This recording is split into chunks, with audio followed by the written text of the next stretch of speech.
السلام علیکم dear students, کیسے ہیں آپ لوگ؟ ٹھیک ہے۔ اچھا بیٹا، آج کا ہمارا ٹاپک ہے معاشیات، اکنامکس۔ اکنامکس ایف اے اور آئی سی ایس میں ایک اختیاری مضمون کے طور پر پڑھایا جاتا ہے۔ مطلب آپ کی مرضی اپنی ہوتی ہے کہ آپ اسے پڑھنا چاہیں یا نہ، کیونکہ اس کے ساتھ آپشن بھی موجود ہوتے ہیں، مختلف آپشن موجود ہوتے ہیں۔ جیسا کہ آئی سی ایس میں آپ ان کے ساتھ فزکس کو لے سکتے ہیں، اور ایف اے میں آپ اس کے ساتھ جیو یا پھر جو ہے اسلامی مضامین ہے، تاریخ اسلام وغیرہ، آپ ان کا انتخاب کر سکتے ہیں۔ چلیں ہم آتے ہیں اپنے ٹاپک کی طرف، معاشیات پہ۔ جی بیٹا، لفظ اکنامکس، جسے اردو میں معاشیات کہا جاتا ہے، یہ کس لفظ سے مل کر بنا ہے؟ وہ ہے اوکیونوموس۔ اس کا مطلب ہے گھریلو ضابطہ، لیکن یہ جو لفظ ہے یہ گھریلو سطح پر نہیں استعمال ہوتا، بلکہ یہ جو لفظ ہے یہ پولوس یعنی ریاست کی سطح پر اس لفظ کا استعمال کیا جاتا ہے۔ اس کے بعد بیٹا جی، عموماً اس کی جو ڈیفینیشن ہے، مختلف جو اکانومسٹ ہیں وہ مختلف لحاظ سے ان کی ڈیفینیشن سمجھاتے رہے ہیں، مختلف ادوار میں ان کی مختلف ڈیفینیشن آتی رہی ہیں، لیکن ان ڈیفینیشن میں مختلف ابہام رہا ہے، پہلے کے دور میں، اس کے بعد آنے والے دور میں اور آج کے جدید دور میں۔ تو اگر ہم ان کی ڈیفینیشن کو دیکھا جائے تو آپ لوگوں کے لیے، جن لوگوں نے آج سے پہلے اکنامکس نہیں پڑھی، ان کو یہ سمجھنا کافی مشکل ہوتا ہے ڈیفینیشن کے لحاظ سے۔ آؤ بچوں، میں آپ کو آپ کے لیول پر اس سے اکنامکس کیا چیز ہوتی ہے یہ سمجھانے کی میں کوشش کرتا ہوں۔ بیٹا، انسان کو اللہ تعالیٰ نے بے شک اپنی عبادت کے لیے پیدا کیا ہے، لیکن اس کے ساتھ ساتھ انسان کو زندہ رہنے کے لیے کچھ بنیادی اشیاء کی ضرورت ہوتی ہے، جیسا کہ انسان کی مختلف قسم کی ضروریات ہیں جس کے بغیر وہ زندہ نہیں رہ سکتا، حاجات ہیں، اس کے ساتھ ساتھ خواہشات ہیں جس کے بغیر انسان زندہ نہیں رہ سکتا۔ مثال کے طور پر میں بات کرتا ہوں، یہ پراپر ڈیفینیشن نہیں ہے، یہ میں ان بچوں کو سمجھانے کے لیے اس کا استعمال کروں جنہوں نے آج سے پہلے لفظ معاشیات نہیں پڑھا۔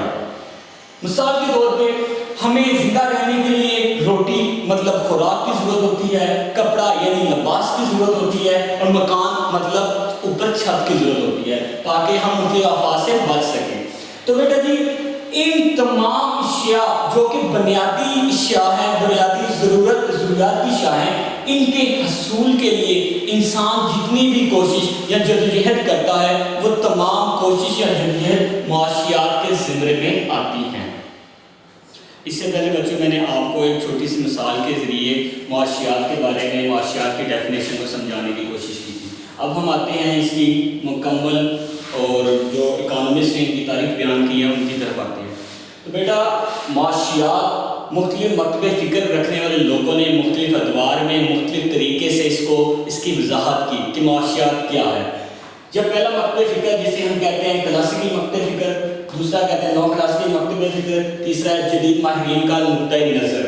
جو پہلا ہے کلاسیکی مکتب فکر، یہ سب سے پرانی ڈیفینیشن پیش کرتا ہے اکانومی کی، کہ اکانومی کیا ہے، اکنامکس کیا ہے، معاشیات کیا ہے۔ اگر ہم اس میں سب سے پہلے دیکھیں تو ڈاکٹر ایڈم سمتھ نمایاں ہوتے ہیں۔ یہ وہ شخص تھا جس نے سب سے پہلے معیشت کو ڈیفائن کیا۔ اس سے پہلے معیشت پڑھائی نہیں جاتی تھی، اس سے پہلے معیشت موجود تو تھی لیکن لوگوں کو پتا تھا کہ یہ کوئی علم ہے، لیکن علم کو پراپر طور پر کسی نے ڈیفائن نہیں تھا کیا۔ تو ڈاکٹر ایڈم سمتھ وہ واحد بندہ ہے جس نے سب سے پہلے اکانومی کو یعنی اکنامکس کو ڈیفائن کرنے کی کوشش کی۔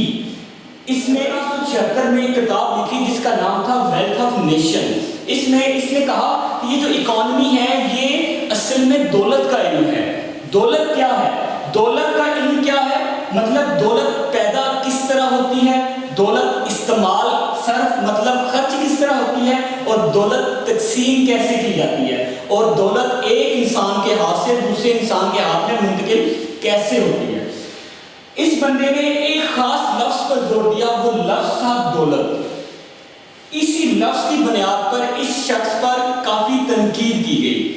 کسی نے اسے خنزیرانہ علم کہا، کسی نے شیطانی علم کہا، اور صرف اسی لفظ کے پیچھے اس کو تنقید کا نشانہ بنایا گیا۔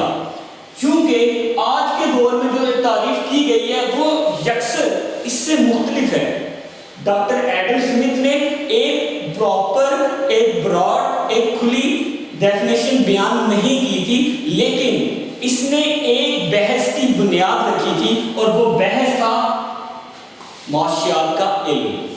یہ وہ واحد بندہ تھا جس نے اس علم کو روشناس کروایا تھا، کیونکہ یہ اپنی ڈیفینیشن مکمل طور پر اس کی وضاحت نہیں تھا کر سکا، لیکن اس کی کارکردگی یہ تھی کہ اس نے اس بحث کو چھیڑ دیا کہ اکانومی اکنامکس واقعی ہی ایک علم ہے۔ اس کے بعد آتے ہیں ہم 9 کلاسیکی مکتب فکر کی طرف۔ اس کی ابتدا کی تھی ڈاکٹر ایلفریڈ مارشل نے 1990 میں، انہوں نے ایک کتاب لکھی تھی جس کا نام تھا اصول معاشیات۔ اس نے اپنی ڈیفینیشن کس طرح کی تھی؟ اس نے اس سے ایک پوائنٹ بڑھ کر ایکسپلین کرنے کی کوشش کی تھی، اور اس نے معاشیات کے علم کو مادی خوشحالی کا نام دیا۔ مادی خوشحالی، مادی لفظ کس سے نکلا ہے؟ مادی ایسی اشیاء کو کہتے ہیں جسے ہم چھو سکیں، محسوس کر سکیں، یا ایسی اشیاء جو وزن رکھتی ہوں۔ تو اس نے کہا، جس طرح میں نے آپ کو اس سے پہلے ایک ایگزامپل دی تھی روٹی، کپڑا اور مکان کی، کہ انسان اپنی پیدائش سے ہی ان اشیاء کے پیچھے بھاگتا ہے۔ انسان کو زندہ رہنے کے لیے کچھ ضروریات ہوتی ہیں، کچھ حاجات ہوتی ہیں، کچھ خواہشات ہوتی ہیں جو کہ انسان کے زندہ رہنے کے لیے ضروری ہیں۔ وہ خواہشات، وہ حاجات اس نے مادی شکل میں پیش کی، اور اس نے کہا کہ انسان کے پاس جتنی روٹی اچھی ہوگی، جتنا کپڑا اچھا ہوگا، جتنا مکان اچھا ہوگا، اس کی خوشحالی ہی اتنی زیادہ ہوگی، ٹھیک ہے۔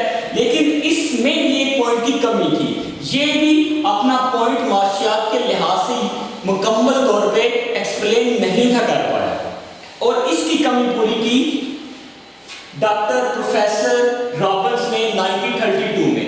اس نے جو ڈیفینیشن پیش کی تھی، یہ وہ ڈیفینیشن تھی جو کہ آج کے جدید دور میں بھی اس سے قابل قبول سمجھا جاتا ہے، کیونکہ اس نے لمیٹیشن نہیں تھی دی۔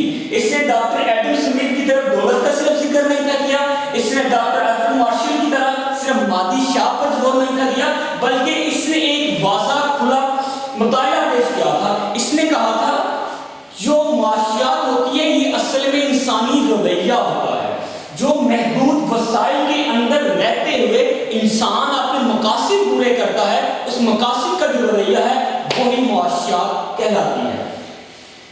کیونکہ ہم دیکھتے ہیں کہ جب ایک انسان پیدا ہوتا ہے، پیدا ہونے سے لے کر مرنے تک انسان کے مختلف ادوار میں انسان کی خواہشات کا لیول مختلف ہوتا ہے۔ انسان بچپن میں اس کی خواہشات مختلف ہوتی ہیں، اس کی ضروریات مختلف ہوتی ہیں، لیکن جیسے جیسے وہ بڑھتا چلے جاتا ہے اس کی خواہشات کا لیول، اس کی ضروریات کا لیول بڑھتا ہی چلے جائے گا، اور یہی لامحدود خواہشات اور حاجات اس نے ایکسپلین کر دی ڈاکٹر رابنس نے، اور ڈاکٹر رابنس ہی وہ شخص تھا جس نے آج کے جدید دور کے مطابق اکنامکس کو ڈیفائن کیا، اس لیے اسے جدید دور کا اکنامکس بھی کہا جاتا ہے۔ جی بچوں، آج کے لیکچر میں نے آپ کو بک سے ابھی تک کچھ بھی نہیں پڑھایا، میں نے آپ کو لفظ معیشت، لفظ معاشیات، لفظ اکانومی، اکنامکس کو سمجھانے کی کوشش کی ہے۔ پہلے سٹیپ میں نے آپ کو چھوٹی سی مثال وہ روٹی کپڑے مکان کے ذریعے سمجھانے کی کوشش کی، اس کے بعد میں نے ان 3 لوگوں کی ڈیفینیشنز کو آپ کے سامنے پیش کیا کہ ڈاکٹر ایڈم کے مطابق اکنامکس کیا تھی، ڈاکٹر ایلفریڈ مارشل کے مطابق اکنامکس کیا تھی، ڈاکٹر پروفیسر رابنس کے مطابق اکنامکس کیا تھی۔ اب ہم نیکسٹ جو آنے والے ٹاپک ہوں گے اس میں ہم ان کے بارے میں مکمل تفصیل پڑھیں گے۔ آج کا لیکچر صرف اور صرف آپ کو کچھ گائیڈ کرنا ہے آپ کی بک کے متعلق، اس لفظ کے متعلق کہ معاشیات کیا ہے۔